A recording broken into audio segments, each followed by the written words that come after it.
नमस्कार, मैं आपका अपना विनीत मेरे चैनल अंतर्मन पे आप सबका स्वागत करता हूँ। आज हमारी चर्चा का जो मुख्य विषय है या जो केंद्र है वो है हल्द्वानी वाली घटना। हल्द्वानी में जो भी इंसिडेंट घटा है उसमें तय ये करना है कि उसमें गलती किसकी है, शासन की, प्रशासन की, या फिर उन लोगों की जिन्होंने वो पथराव किया। ये समझना बहुत ज़रूरी है कि जब आप किसी ऐसी जगह पे जा रहे हो जहाँ पर पॉसिबिलिटीज़ हैं कि ऐसी कोई घटना हो सकती है, तो क्या शासन इसके लिए अपनी तैयारी करके नहीं गया था? जिन लोगों ने, जिन अधिकारियों ने वो आदेश दिए, क्या ये उनकी नैतिक जिम्मेदारी नहीं थी कि वो ऐसा प्रबंध उन लोगों के लिए करते जो लोग वहाँ पर जा रहे थे, उस शासन का पालन करने के लिए, उस आदेश का पालन करने के लिए? आखिर क्यों भीड़ को इतना उत्तेजित होना पड़ा कि उसने वहां पथराव कर दिया?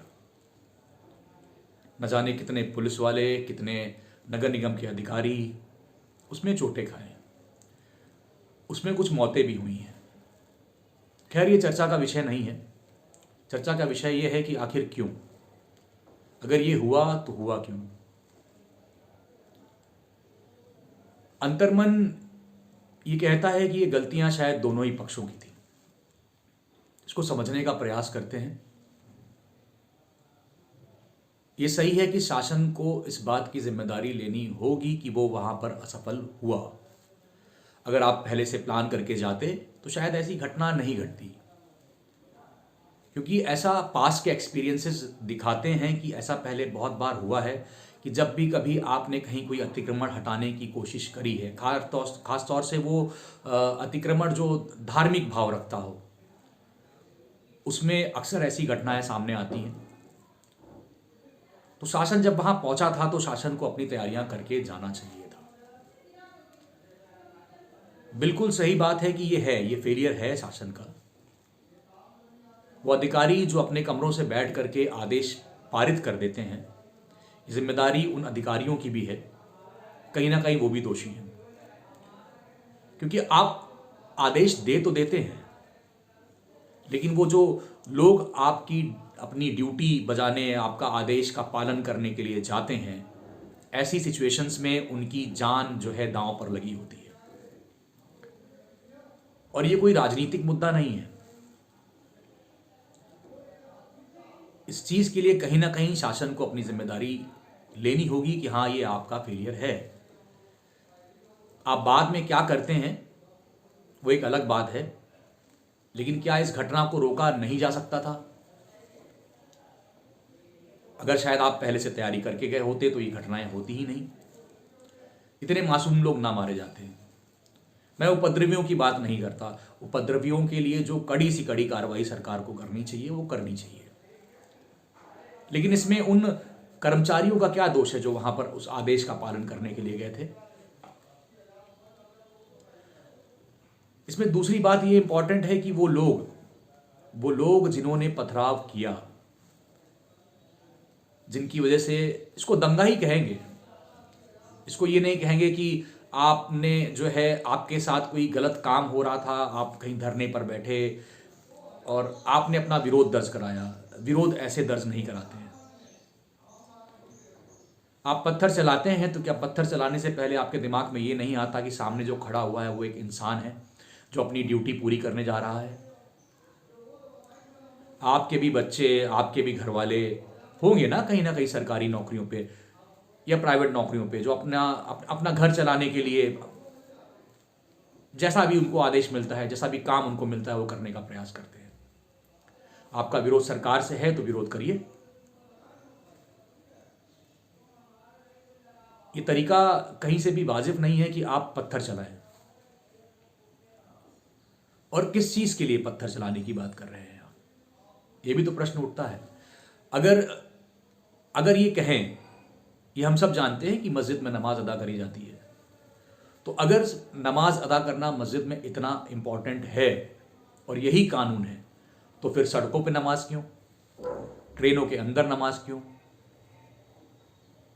अगर सिर्फ नमाज मस्जिद में ही अदा करी जानी है तो यहां मैं किसी धर्म का पक्ष नहीं ले रहा हूं। बात यह है कि आपकी जो फॉलोअरशिप है, आप जिसे मानते हैं, तो आप उसे वैसा ही माने। ऐसा तो नहीं हो सकता है ना कि पाकिस्तान में कोई और नियम चलेगा, बाकी की इस्लामिक कंट्रीज में कोई और नियम चलेगा। क्योंकि ये जानना बहुत जरूरी है कि आप इस्लाम फॉलो कर रहे हैं या इस्लाम को आप लोगों को जो पढ़ाते हैं, समझाते हैं, आप उसे फॉलो कर रहे हैं। हम सभी जानते हैं कुरान शरीफ में ऐसा कहीं जिक्र नहीं है कि आप इस प्रकार से विरोध करें। तो अगर आप ये दावा कर रहे हैं कि आप मुसलमान हैं, आप इस्लाम को फॉलो करते हैं, तो ये तरीका इस्लाम का तो नहीं है, बिल्कुल नहीं है। रही बात दरगाहों की, अगर कोई दरगाह हटाई जा रही है तो जितना मुझे पता है, हो सकता है मैं गलत भी हो सकता हूँ, लेकिन फिर भी जितना मैंने जानकारियाँ इकट्ठा करी हैं, ऐसा सुनने में आया है कि जो इस्लामिक कंट्रीज़ हैं ज़्यादातर, वहाँ पर दरगाहें नहीं होती हैं। इस्लाम के कुछ जानकारों ने यह भी बोला है कि दरगाहें जो है इस्लाम में मान्य नहीं हैं, दरगाहों पे जाना मान्य नहीं है मुसलमान का। और अगर ये वाकई में है तो ये वो कौन से मुसलमान हैं जो दरगाहों के लिए पत्थर चला रहे हैं? अगर दरगाह की मान्यता नहीं है इस्लाम में, तो अगर वो हो या ना हो तो फिर उसकी आवश्यकता क्यों? अगर कोई आपके घर को तोड़ रहा होता तो बात समझ में आती, लेकिन एक दरगाह, क्या दरगाह की अगर बात करें तो हम वो व्यक्ति, हम समाधियों की बात करें, हम दरगाहों की बात करें, क्योंकि अगर मैं सिर्फ दरगाह कहूंगा तो शायद कुछ लोगों को बुरा लग जाएगा, लेकिन अगर मैं समाधियों को भी लेके चलूं, कोई दरगाह, कोई समाधि, क्या एक व्यक्ति जो इस दुनिया में नहीं है, जिसका इंतकाल हो चुका है, या जो व्यक्ति इस दुनिया से जा चुका है, इसका देहांत हो गया है, उस व्यक्ति की इतनी इंपॉर्टेंस है कि जो जीवित लोग आपके सामने हैं उनका अस्तित्व आप खत्म कर देना चाहते हैं सिर्फ क्रोध में? यही इस्लाम है क्या? नहीं, इस्लाम नहीं है। जितना हम सब इस्लाम को समझ पाए हैं, मैं मुसलमान नहीं हूं, मेरा अपना धर्म है, हिंदू धर्म है, और मैं उसकी सारी पद्धतियों को मान्यता देता हूं, उनको फॉलो करने की कोशिश करता हूं। और ऐसा नहीं है, कोशिश ये भी रहती है, क्योंकि बात जब इंसानियत की आती है तो सारे मज़हबों को समझना बहुत इंपॉर्टेंट है। मेरे बहुत सारे फ्रेंड्स हैं मुस्लिम्स, मैंने उनसे पूछा तो उन्होंने कहा नहीं यार, हमारे यहाँ कल्चर, हमारे धर्म में बहुत सारी जगहों पर जो है दरगाहों की मान्यता नहीं है। और अगर नहीं है तो फिर आप इस दरगाह के लिए क्यों लड़ रहे हैं? भाई ये तो आपको तय करना पड़ेगा ना कि आप किसकी साइड लेते हैं। आप किसी ऐसे व्यक्ति की साइड लेते हैं जिसने कुरान शरीफ पढ़ी और फिर जितना उसको समझ में आया, जितना उसको समझ में आया उसने उसके अनुसार आपको कुरान शरीफ समझा दी, उसने आपको हदीस समझा दी, आपने समझ ली। लेकिन क्या दुनिया में वाकई में बहुत सारे लोग ऐसे हैं जो कुरान शरीफ में एज इट इज़ जो लिखा है वो वैसा ही समझते हैं? क्योंकि अगर मेरा अपना ये मानना है, मेरे दोस्त ऐसा कहते हैं कि अगर आप कुरान शरीफ को 10 अलग लोग बैठ के पढ़ें, जैसे गीता में है, अगर 10 अलग लोग बैठ के पढ़ेंगे तो उसका मतलब 10 के 10 व्यक्तियों को अपनी मानसिकता के अनुसार समझ में आएगा पहली बार।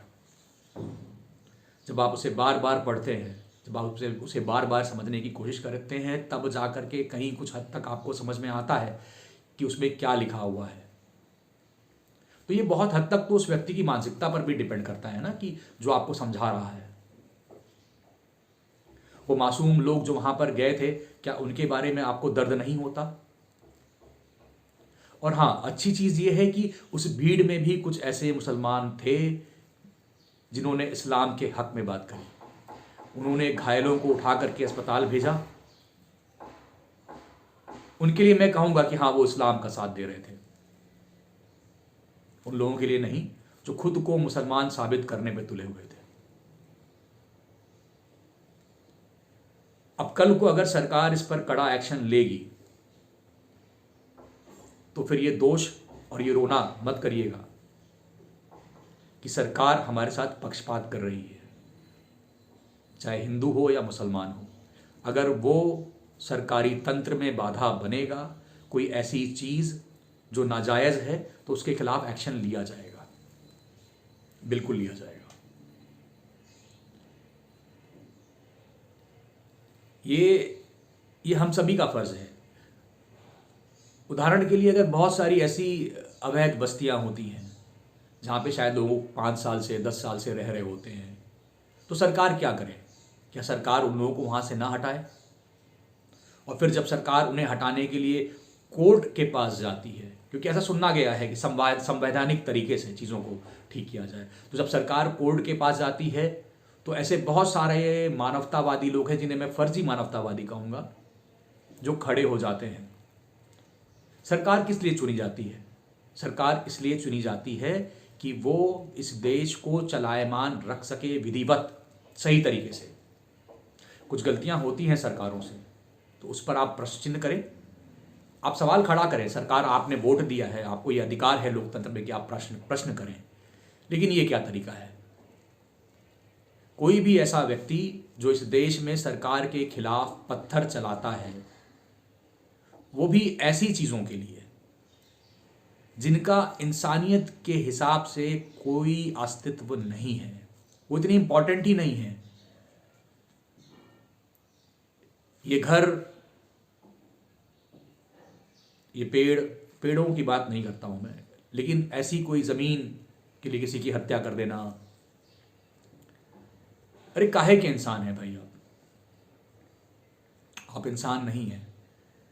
गुस्से में ऐसा कोई काम ना करें जो ठीक ना हो, जो इस्लाम के खिलाफ हो, जो इंसानियत के खिलाफ हो, जो हिंदुत्व के खिलाफ हो। अब ये सबकी अपनी अपनी मानसिकता है कि वो इसमें परिभाषा क्या ढूंढता है। मैं अगर अपनी बात करूं तो कुछ लोगों को मेरी बात बुरी भी लग रही होगी, उससे फर्क नहीं पड़ता है, क्योंकि इस देश को चलायमान रखने की जिम्मेदारी हम सब की है। ये देश हम सबका है। हल्द्वानी में जो घटना घटी है वो शर्मसार करने वाली है। तो अगर आप खुद को मुसलमान कहते हैं तो मुसलमान बनिए। मेरे दोस्त कहते हैं जो मुस्लिम फ्रेंड्स हैं कि ये गलत है। और रही बात सरकार की, तो सरकार से भी ये कहना चाहेंगे कि भाई कहीं ऐसी जगह पर भेजा करिए तो कम से कम उन लोगों की जान और माल की हिफाजत करना आपकी जिम्मेदारी है, जो लोग आपके आदेश का पालन करने के लिए अपनी जान हथेली पर लेकर जाते हैं। और कृपया करके इस पर राजनीति मत करिएगा। इस बार के अंतर्मन में मेरी तरफ से इतना ही। मैं कितना सही हूं, मैं कितना गलत हूं, मुझे नहीं पता है, आप लोगों के नज़रिए से। तो इस बार जो अंतर्मन में था वो मैंने आप सबको बताया है। अगली बार फिर किसी मुद्दे पर जो हमारी इंसानियत से जुड़ा होगा, जो हमारे देश से जुड़ा होगा, अपने अंतर्मन को आप सबके सामने लेकर के आऊँगा। अगर आप सब ने मेरा चैनल सब्सक्राइब नहीं करा है तो कृपया करके सब्सक्राइब कर दीजिए, नोटिफिकेशन वाला बटन भी दबा दीजिएगा कि भाई अगर लोग देखेंगे, लोगों को पसंद आएगा, तो मैं भी शायद ये काम और अच्छे तरीके से कर पाऊँगा। और अगर आपको कुछ भी कहना है तो प्लीज़ मेरे वीडियो पे जाइएगा और कमेंट करिएगा। हाँ, कोई गंदी गालियाँ मत लिखिएगा, क्योंकि बहुत सारे बच्चे भी इन सब वीडियोस को देखते हैं। तो अगर आप शिक्षित हैं, आपके पास तालीम है, तो एक सभ्य भाषा में अपना अंतर्मन, वो चाहे मुझे सही ठहराना हो या गलत ठहराना हो,